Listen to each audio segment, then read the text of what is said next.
이번 종목 뉴스 스크랩을 통해서 한번 알아보도록 하겠습니다. 빨라지는 벌새 핀테크 공습, 올해 기존 금융권과 플랫폼 승부난다 라고 되어 있습니다.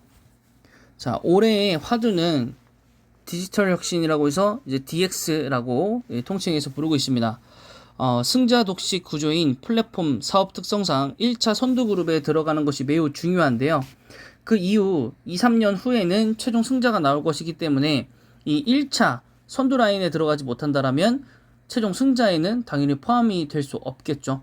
네, 그 부분들을 말하고 있습니다. 자, 그렇기 때문에 기존 금융사와 빅테크 간의 경쟁이 있고 또 지주사 내에서도 은행, 보험, 카드 간 업종별 경쟁이 치열합니다. 예를 들어 삼성생명과 삼성화재 뭐 이런 것들 말을 하는 거겠죠. 자, 그래서 이 첫 번째 전장은 이 마이데이터라는 것으로부터 시작이 되는데, 마이데이터는 개별 금융회사 서버에 잠자고 있던 내 금융 데이터를 한 곳에 모아서 보고 관리하고 분석해서 맞춤 서비스를 받을 수 있는 제도라고 합니다.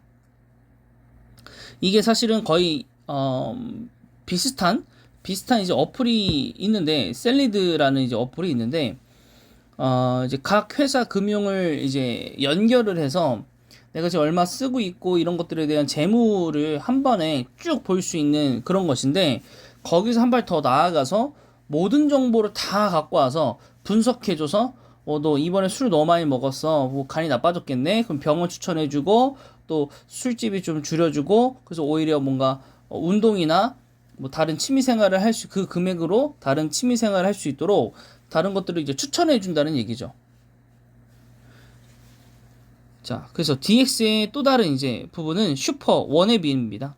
그래서 이제 하나의 어플로만 들어가더라도 거기서 모든 걸 다 해결할 수 있는. 그래서 이거를 어떤 회사에서 빨리 가져갈 수 있느냐. 서로 다른 금융지주의 은행과 증권사의 제휴도 있을 수 있고요. 또는 카드와 경쟁을 할 수도 있습니다. 그래서 금융지주 같은 경우에는 증권사가 이기든 카드사가 이기든 나는 뭐 관심은 없고 뭐 어디든 이겨봐봐 뭐 요런 이제 그 형식의 경쟁을 하고 있습니다.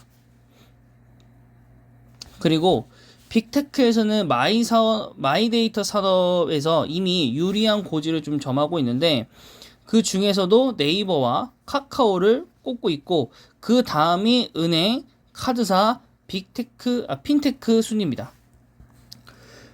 그리고 혹시 지금 지속적으로 나오고 있는 이 빅테크에 대한 용어 자체는, 핀테크는 이제 금융과 기술을 합쳤다 라고 해서 핀테크라고 하고, 좀 쉽게 얘기하면 모바일 뱅크, 그다음에 뭐 삼성페이, 그다음에 뭐 신한 앱카드 이런 것들을 생각하시면 되고요.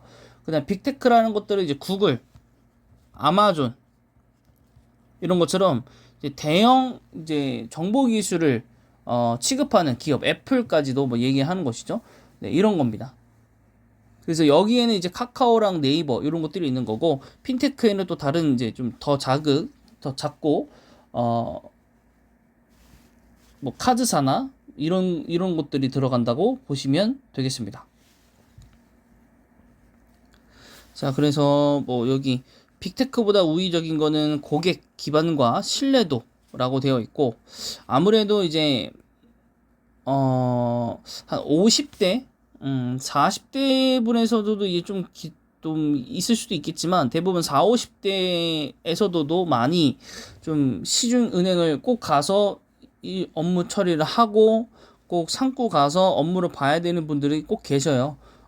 본인이 제대로 했는지, 혹은 또 깔끔하게 좀 하고 싶은 분들이 있어서, 네, 그렇기 때문에 아직은 빅테크 기업보다는 또 전통 기업이 좀 그래도 여전히 신뢰 기반이 있다. 젊은 세대에서나 솔직히 말하면 빅테크가 좀 많이 퍼져 있기도 하고요. 물론 좀 답답한 경우도 있기는 해요. 뭐 고객센터 전화가 되는 것도 아니고 다 막 AI 챗봇으로 운영이 되고 하다 보니까 정말 궁금한 건 메일을 남겨야 되는데, 또 메일 남기면 또 하루 이틀 기다려야 되는데, 이제 MZ 세대들부터는 이제 그런 걸 잘 못 기다리죠. 바로바로 즉각 전화하길 바라는데, 또 그런 것으로 보자면 또 은행 쪽이 또 괜찮고, 네, 그죠? 그래서 좀 그런 부분들도 이제 좀 네이버나 이제 카카오 같은 곳에서도 좀 그런 부분들 좀 보완을 좀 해야 됩니다. 그런 부분을 좀 보완을 해야 될 것 같고. 근데 오히려 이제 기술력이라든가 뭐 이런 것들은 오히려 금융사들이 좀 문제이고, 네, 그렇습니다. 다음은 이제 카뱅, 토뱅의 일격당한 금융 공용, 여기에 이제 K뱅도 있어야겠죠. 두둑한 실탄 데이터로 대반격이라고 되어 있습니다. 아까도 말씀드렸지만은 수십 년 동안 이제 업무를 해왔기 때문에 데이터는 정말 많을 것이죠. 고객들이 아무래도 주거래 은행으로 쓰지 않는다고 하더라도 데이터는 살아있는 것이기 때문에 그 부분에 있어서 좀 강점이 남아있다라고 보는 것이고, 금융권은 이제 시장의 가장 큰 손 중에 하나라고 보는 거죠. 금융권이라고 하면 이제 은행권도 될 수도 있고 증권사들이 될 수도 있는 겁니다. 네, 그래서 시중은행은 이제 풀뱅킹 서비스를 이제 강점으로 갖고 있는데, 그 이유 중에 하나서도 기업 고객들은 아직까지도 전통 이제 금융권을 사용하고 있다. 그래서 이 카카오나 네이버 쪽에서 어떻게 좀 잘 영업을 해가지고 이 기업 고객들을 본인들의 이제 그 데이터 산업 안으로, 금융 산업 안으로 데리고 들어오느냐, 예, 요게 훨씬 더 중요한 거죠 지금. 그래서 기존 금융권에서도 은행에서만 할 수 있는 영역이 있기 때문에 그런 부분들에서 강점이 좀 되고 있다. 그래서 마이데이터 산업은 1차 선두 그룹으로서는 뭐 여러 기업들이 있겠지만은 이 네이버, 카카오, 그리고 이 은행, 시중 은행 중에서도 뭐 시총 1위인 뭐 KB, 신한 등등등, 예, 제가 뭐 영상 올려드린 적은 있으니까 또 자세한 거 한번 보시면 될 것 같고, 거기 이제 카드사, 예, 카드사 되게 많긴 한데 비상장도 되게 많거든요. 여러분들이 조금 관련 기업들을 좀 보시는 것도 좋기도 하고, 아니면 오히려 이 회사들을 가지고 있는 회사들을 사놓으셔야 되면 좋을 수도 있죠. 왜냐면 마이데이터 산업이 정말로 중요하게 되고 시장이 정말로 커지게 된다면 이 나머지 이 카드사들이 몸값이 올라갈 거기 때문에 자회사가 상장을 할 것이고, 그 상장을 하게 되면 네, 그를 갖고 있는 지주사 혹은 그 사업체가 몸값이 같이 덩달아 올라가겠죠. 그런 생각을 할 수 있고, 핀테크가 제일 작다라고 볼 수 있겠습니다. 하지만 금융사 같은 경우는 각종 규제가 좀 많이 남아 있고, 그래서 15% 이상의 이제 지분을 스타트업 비중을 이제 보유할 수 없게 되어 있는 게 좀 한계점인 거죠. 네. 그리고 또한 이제 정보 보안, 최근 이 로그4j에 대한 이제 정보 피해가 우려가 스러웠는데, 사실 뭐 좀 시간이 지나고 나서는 좀 잠잠한 것 같더라고요. 뭐 그거에 대해서 더 이상 얘기가 나오지도 않는 것 같고, 좀 어떻게 된 건지 모르겠지만 아직 위험은 안 끝났다고 보는 편인데 저는, 네. 그래서 요 부분도, 예, 또한 중요하다라고 볼 수 있겠습니다. 그러면 관련 차트들을 보시면 굉장히 많이 빠졌죠. 근데 주봉상으로도 그렇게 많이 빠졌다고 할 수는 없어요. 10만 원 정도 빠진 것이기 때문에, 그럼 거의 매수죠.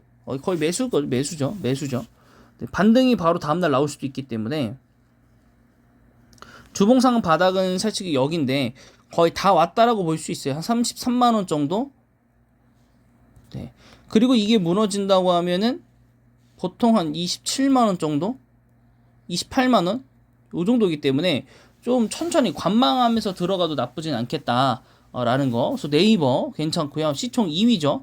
네, 시총 2위입니다. 그래서 월봉상으로 봤을 때 지금 요 바닥은 이미 찍고 내려갔고, 지금 여기를 찍고 내려가느냐 혹은 여기를 찍고 내려가느냐, 아니 한번 아예 싹 빠질 것이냐. 근데 이 빠질 것까지는 아니고요. 거의 여기서 반등 치고 올라가겠죠. 보통 많이 빠진다고 하더라도. 그래서 코스피 3위 기업을 살 수 있는 그런 기회가 오지 않았나, 네, 생각이 좀 들고요. 그 다음 기업은 카카오겠죠. 네, 카카오가 더 약한 기업이기 때문에 좀 많이 빠졌고 10만원 정도까지 지금 내려왔고, 요때 저점을 완벽하게 돌파를 하고 더 내려갔습니다. 더 내려갔고, 그리고 여기까지도 올 수 있나라고 좀 확인을 좀 해봐야겠죠. 여기 밑으로 가면은 거의 뭐 7만원대 10만원 이하로 내려가겠다는 얘기인데, 사실 좀 오바인 것 같고, 카카오는 조금 빨리 좀 반등이 좀 나와야 될 것 같습니다. 그래서 카카오는 지금 시점부터 좀 매수를 좀 한두 두씩 매수하시는 것도, 예, 추천드립니다. 어차피 이제 그 LG 에너지 솔루션이 이제 실질적으로 다음 주 일주일 뒤에 수요 예측 결과가 나오면서부터 공모 시장에 대한 얘기들이 엄청나게 나올 것이고, 그럼 그 중에서도 카카오에 대한 얘기가 본물 터지듯이 나올 겁니다. 왜냐? 카카오 모빌리티가 상장할 것이기 때문에 언제 상장할 건지, 그 기업은 또 가치가 괜찮은 것인지, 이런 것들에 대해서 좀 생각을 좀 해봐야겠다 라는 것입니다. 그리고 월봉상으로 보더라도 고점에 비해서 굉장히 많이 빠졌다라는 걸 볼 수 있기 때문에 시총 6위 기업을 또 한번 매수할 수 있는 기회가 오지 않았나 싶습니다. 그래서 여러분들이 좀 잘 그 포트를 보시고, 지금 이제 이런 종목들을 빼서 여기에 좀 넣어볼까, 뭐 이런 것들 좀 고민해야 되는 시기이지 않나 싶습니다. 그래서 뭐 좀 손절해야 되는 부분들은 좀 과감하게 손절을 하고, 향후에 또 노려볼 수 있는 그런 관련 주가에 대해서는 좀 과감하게 좀 선택하는 기회가 돼야 되지 않나, 그런 생각을 하고 있습니다. 자, 다음 기업입니다. 일봉이고요. 주봉입니다. 네, 카카오뱅크입니다. 카카오뱅크. 자, 카카오뱅크 같은 경우에도 굉장히 많이 빠졌고요. 지난번 영상에서 말씀드렸지만 카카오뱅크는 6만원 이하는 무조건 매수이고요. 네. 시총 26조, 코스피 11위입니다. 11위. 네.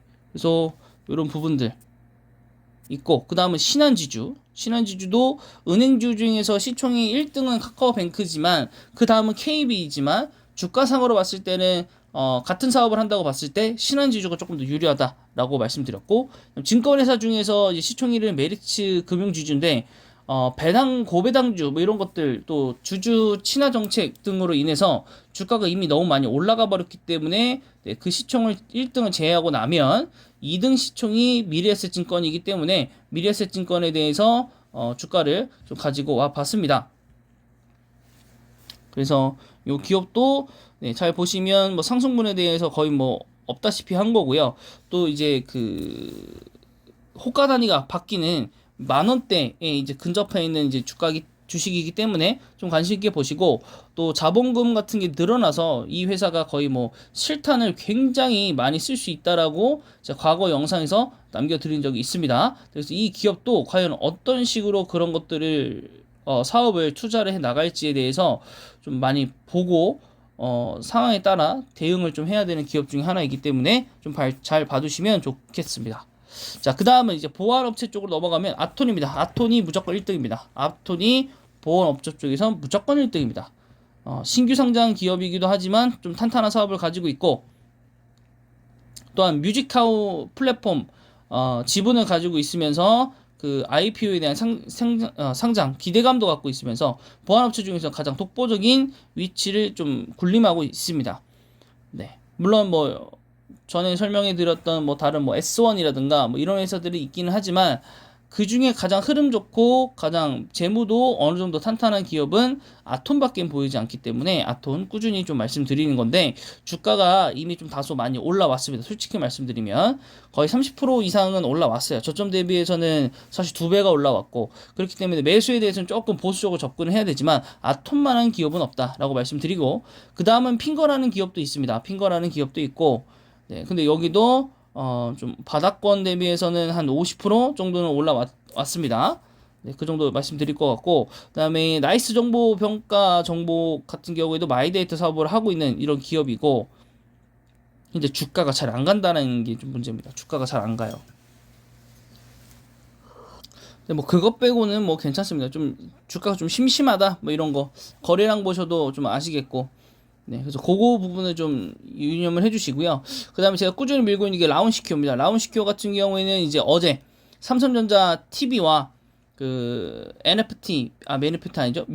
맞죠? NFT로 해서 이제 미술품 같은 거를 이제 매매하고 할 수 있게, 보안을 인증하고 하는 회사로서 라운시큐어와 이제 파트너십을 맺었고, 그것으로 인해서 10% 넘게 급등을 12%, 13%까지 급등을 했다가 5%, 6%로 마감을 하고 오늘 추가적으로 1% 정도 하락하고 있는 회사인데, 어쨌든 뭔가가 좀 있는 회사 같아요. 재무는 썩 좋지는 않은데, 자회사들이 좀 많이 포진해 있는 걸로 보이고, 그 다음에 직접적인 라운시큐어의 자회사인 라온 화이트이라는 회사가 보안업체인데, 이게 또 마이데이터 산업 그 산하에 있는 그 보안 솔루션 업체로 선정되어 있기 때문에 라운시큐어는 뭐 이 부분에 대해서 먼저 마이데이터 산업들이 이제 뭐 네이버, 카카오 이런 기업들이 쭉 한 바퀴가 순환매가 돌고 나서 야 근데 이거 보안도 중요하대라고 한다면 이제 보안주들이 올라갈 때 아톤이 무조건 1등으로 올라갈 때 라운시큐어도 덩달아 같이 따라 올라갈 수 있겠다. 예, 요 부분에 의해서 라운시큐어는 제가 추가적으로 하나만 더 갖고 와봤습니다. 자, 이번 종목은 마이데이터에 관련되어 있는 산업들을 쭉 한번 봤고 그 중에서도 나머지 뒤에 기업들은 좀 주봉 혹은 월봉상으로 좀 봤는데 여러분들이 재무제표를 좀 찾아보시고 관심 있는 기업들은 찾아보시고 꼭 다른 밑에 있는 기업들은 잘 모르겠다. 이건 싸서 못 사겠고 저건 비싸서 모르겠고 이 회사는 아예 모르겠어 못 사겠다 하신 분들은 그냥 카카오와 네이버 이 두 종목을 모두 다 매수하는 걸 추천드립니다. 어차피 같이 올라갑니다. 항상 여러분들 주가 보셨다시피 뭐 네이버가 올라갈 때 카카오 올라오고 카카오가 올라갈 때 네이버가 올라오지만 결론적으로 따져봤을 때 네이버와 카카오가 다 올라가 있습니다. 1년만 지나더라도. 그래서 여러분들은 카카오와 네이버를 동시에 사야 할 지금 절호의 찬스이지 않나, 네, 그런 말씀을 드리면서 이번 영상 마무리하도록 하겠습니다. 영상이 마음에 드셨다면 구독과 좋아요 눌러주세요.